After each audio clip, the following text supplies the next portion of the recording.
कृपया ध्यान दें, यह गाना सभी मीडिया वालों के लिए नहीं है।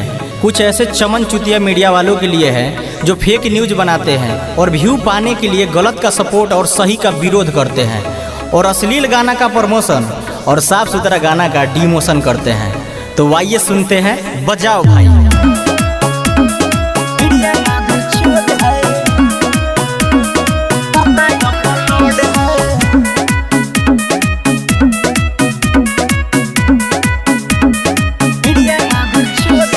भोजपुरी भाषा के कहले बदासा भी भगावे के चढ़ल बनासा।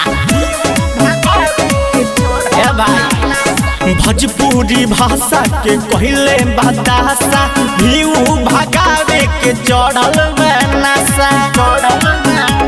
सपोर्ट करे गलत का सही का विरोध है।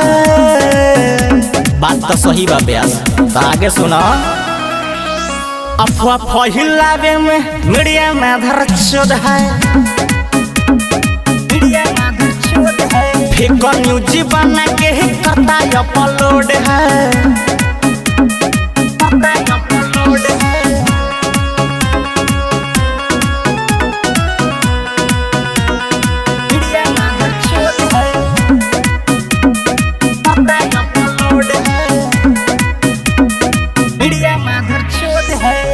जे बात बोले नहीं उहो बोले जो रखे। जातिवाद गहना रखले समाज तो रखे। सब अपने में लड़त है भाई। हाँ, जे बात बोले नहीं उहो बोले जो रखे।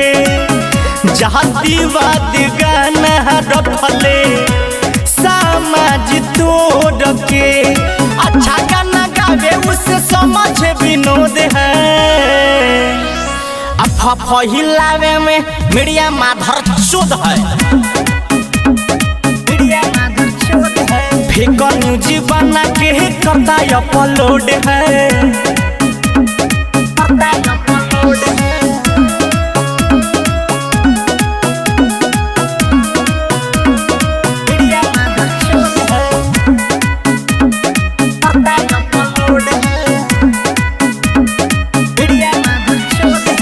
साफ सुथरा गहना के ना करे प्रमोशन।